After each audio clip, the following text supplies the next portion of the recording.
The morning had started the way David Carter loved it most. He'd driven out from the city before sunrise, the old pickup humming along the quiet back roads, windows down to lead in the smell of pine and lake air. For him, this little trip to Stillwater Lake wasn't just a weekend escape, it was a ritual. A way of grounding himself, of remembering that not everything in life had to be about struggle and survival. He'd fought too hard, worked too long, and sacrificed too much for anyone to take that from him. 15 years earlier, he'd poured sweat into building the cabin with his own 2 hands.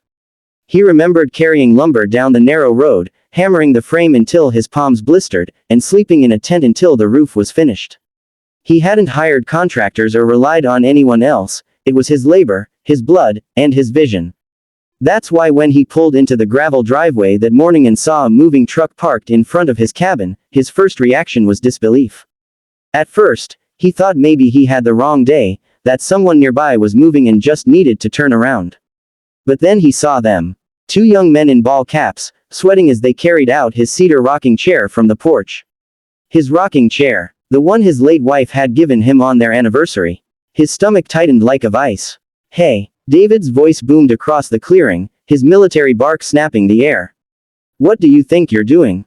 The men froze. One looked at the other nervously before setting the chair down on the grass. But before either could answer, a voice floated from the porch, high-pitched, smug, unmistakable. Well, look who finally decided to show up." David's eyes narrowed. Standing in the doorway was Karen Whitmore, queen of the Stillwater HOA.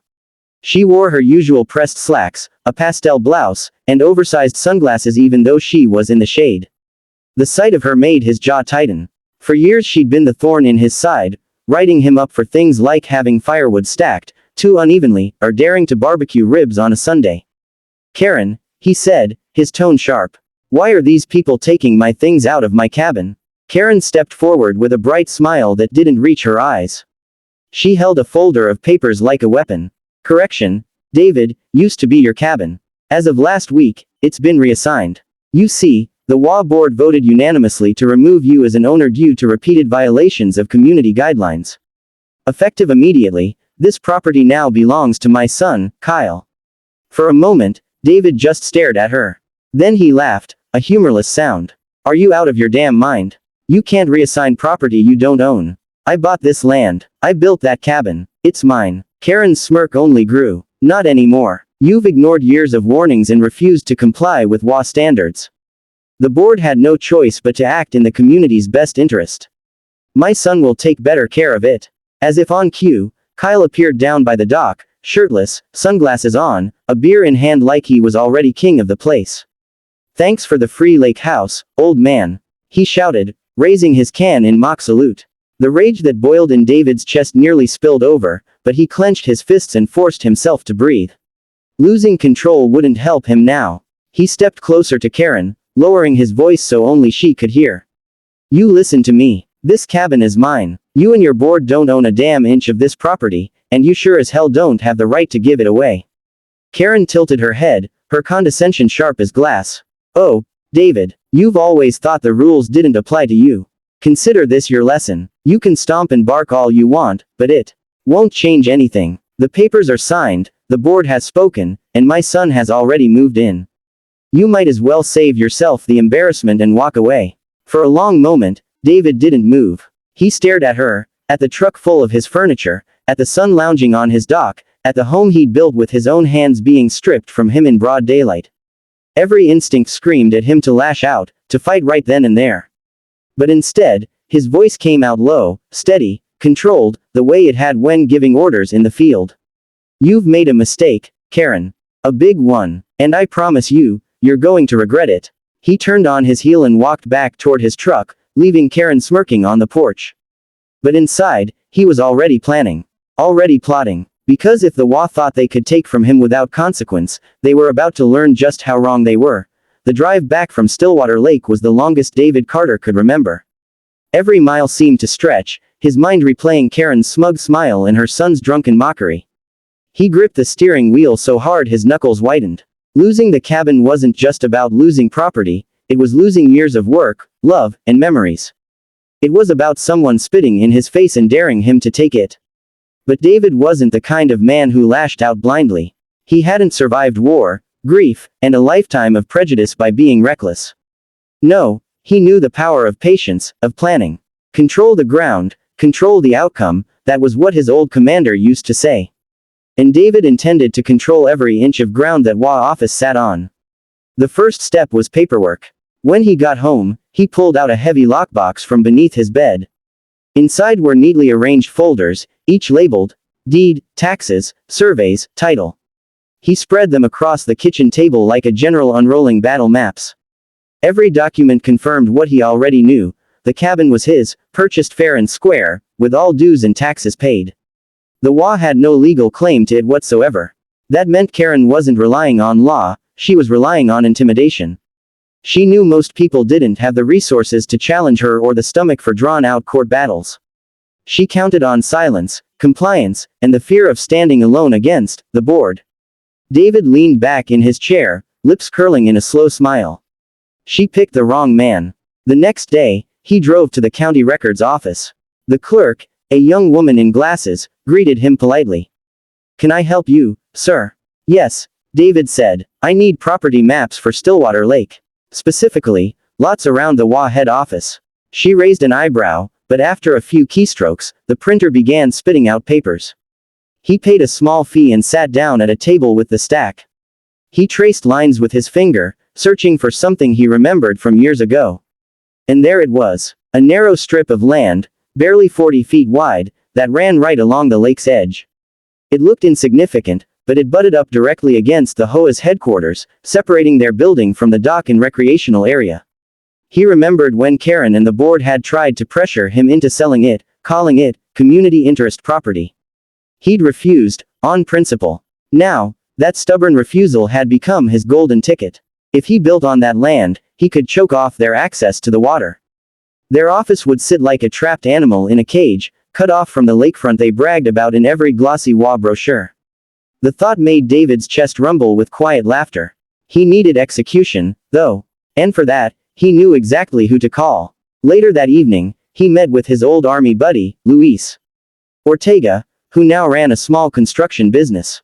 They sat in the corner of a quiet diner, coffee steaming between them, blueprints spread out under the dim light. Luis studied the maps, then leaned back, whistling low. "You're serious about this?" "As serious as I've ever been," David replied. His tone was calm, but the fire in his eyes betrayed the storm inside. Luis scratched his chin. "Legally, this is yours. The survey shows no overlap. If you want to fence it, you can. But once you put this up, you'll be at war with that HOA. They'll scream, they'll sue, they'll throw everything at you." David sipped his coffee. "I've faced worse than an HOA. This isn't just about me, it's about showing people like Karen they can't just steal because they think no one will fight back." Luis studied him for a moment, then grinned. "You know, I've been waiting for an excuse to stick it to one of these HOA types. Fine, I'll get the permits pulled and the crew ready. You'll have your fence." They shook hands firmly, sealing the plan. That night, David lay awake in bed staring at the ceiling. He thought of his grandchildren laughing on the dock, of his wife's rocking chair, of all the quiet sunsets stolen from him. But instead of despair, he felt anticipation. The fence wasn't just wood and steel, it was justice. It was a message. Karen thought she'd humiliated him. She thought she'd broken him. But soon, when she looked out from her precious glass-walled office and saw what he'd built, she would realize just how badly she'd underestimated him. David closed his eyes, a calm smile forming. The plan was set. The countdown had begun. The first sign of trouble for the HOA came on a crisp Wednesday morning when a flatbed truck rolled into the community, carrying steel posts, concrete bags, and rolls of chain-link fencing. Residents on their morning jog slowed to watch as a small crew of workers unloaded equipment. At first, no one thought much of it. Maintenance projects happened all the time. But when the workers started driving posts into the soil directly along the edge of the HOA's prized headquarters building, murmurs began to ripple through the neighborhood. By noon, the skeleton of the fence was already rising, silver posts gleaming in the sun, their placement unmistakable. The crew wasn't working near the community park or common areas, they were working right on the strip of land that hugged the HOA's glass-walled office. Inside, Karen Whitmore was fuming. She sat in her pristine office, sipping her morning latte when the pounding of post drivers shattered her calm. Marching to the window, she froze at the sight. men in reflective vests anchoring steel into the ground just feet from the HOA's front steps. She burst out the door, heels clacking against the concrete. "Excuse me," she screeched, waving her manicured hands at the foreman. "What do you think you're doing? This is private property. You can't build here without approval from the HOA board." The foreman, a stocky man with a hard hat, barely glanced up.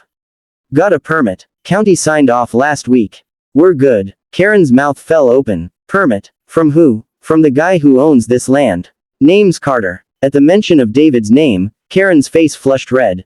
Right on cue, David walked up, calm as a summer breeze. He wore a simple flannel shirt and jeans, hands tucked into his pockets as though he hadn't just declared war on the entire HOA. "Morning, Karen," he said, his voice steady. "Looks like you met my crew." Karen nearly choked on her fury.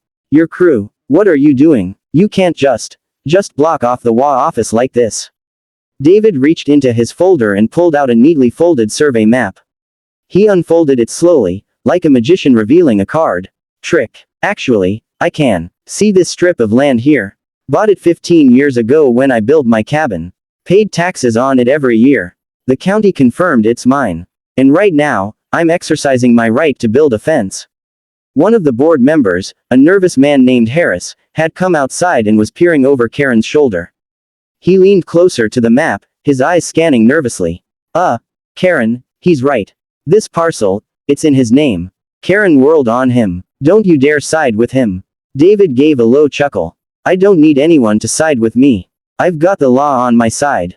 Something you should have thought about before you tried to steal my cabin." Her eyes widened, panic flickering beneath her arrogance. "That property was reassigned fairly." "Don't." David cut her off, his voice suddenly hard as steel. "We both know you forged those papers and bullied your board into giving my home to your son. But I don't need to argue with you about that. All I have to do is build." As if to punctuate his words, the crew hammered another post into the ground. The sound echoed off the office's glass facade like a drumbeat of inevitability. By late afternoon, the fence had begun to take shape. 10 feet tall, chain link reinforced with steel, stretching along the full length of the office building. It didn't just block the lake view, it cut off access to the dock, the picnic lawn, and the path residents used for boating events.